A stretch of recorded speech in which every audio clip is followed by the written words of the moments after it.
Bonjour à tous, je suis Nathalie et je vous parle de la dyname de Sri Nityananda Swami dans un endroit très joli où vous pouvez voir il y a 1008 lingams qui sont installés ici avec un très joli lac à côté. Un endroit très paisible comme tout l'ashram d'ailleurs, qui a une énergie tout à fait particulière puisque c'est la dyname de l'avatar Paramahamsa Nityananda. Il y a toute son énergie qui est ici et qui nous donne de la puissance, de la paix et toutes sortes de bonnes qualités. Donc je suis venue ici pour suivre une formation pour devenir Acharya. Donc c'est un professeur de yoga, mais pas n'importe quel professeur parce que je vais enseigner le yoga tel qu'il a été donné à l'origine par Sadashiva. Donc c'est un yoga qui n'a pas du tout été transformé, c'est vraiment comme c'est écrit dans les shastras, les écritures sacrées. Ils ont retrouvé tous les documents pour pouvoir vraiment donner tout ce qu'il y a de plus pur et la base, la source du yoga. Donc voilà, ce yoga, bien sûr, c'est pas seulement pour travailler sur le corps, mais c'est le premier but du yoga, c'est vraiment d'atteindre l'éveil, de s'épanouir complètement sur tous les plans.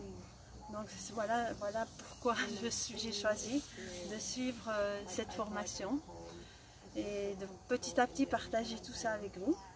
Donc à la base, j'étais pas trop destinée à ça parce que je suis née en Belgique dans un petit village de 300 habitants où la majorité des gens étaient des fermiers, donc une vie très simple, dans une famille nombreuse. Et rien ne me prédisposait à suivre le yoga à cette époque-là. Et je me suis seulement intéressée à l'âge de 45 ans, on m'a simplement invitée à une porte ouverte. Et lorsque j'ai fait mon premier cours de yoga, j'ai tout de suite ressenti que tous mes blocages physiques, ils n'étaient pas simplement physiques, mais il y avait aussi une relation avec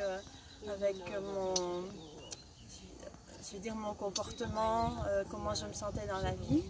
Et là, j'ai voulu tout de suite faire quelque chose, donc j'ai commencé à me former et à chaque séance, je sentais vraiment que voilà, il y avait des bonnes choses qui s'opéraient en moi.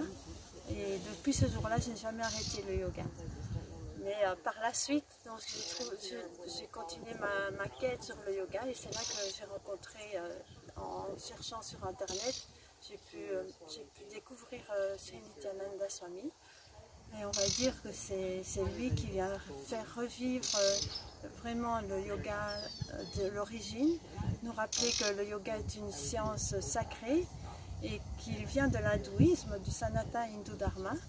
Et donc ce n'est pas simplement faire des exercices avec son corps, mais c'est un style de vie, c'est un style de vie complet.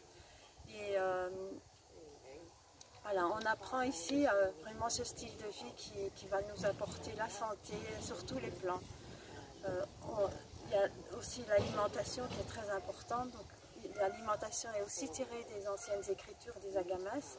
Donc tous les jours on a une alimentation très saine, très équilibrée et qui nourrit vraiment notre corps physique mais aussi notre mental. Bien sûr une alimentation végétarienne. Et ça, je pourrais vous en dire un peu plus par la suite. Bon, voilà, ce qui comptait, c'était de vous expliquer un petit peu voilà, les premières choses. Je peux vous dire aussi que je suis maman de 8 enfants, j'ai 53 ans et qu'il n'est jamais trop tard pour commencer, pour bien faire. Ici, on arrive à dépasser toutes nos limites. Donc, je ne pensais jamais que j'allais pouvoir à 53 ans monter à la corde. Monter sur une poutre parce qu'il y a deux formes de yoga avec la corde et avec la poutre aussi à côté du yoga plus traditionnel. Et ce yoga s'appelle Kundalini Rajyoga Yoga parce qu'il travaille aussi le fait que la corde s'enroule à certains endroits, des points qui vont aussi activer notre Kundalini. Voilà. Mais c'est tout ce que je vais vous dire aujourd'hui, peut-être un peu plus une prochaine fois. Nityanandam.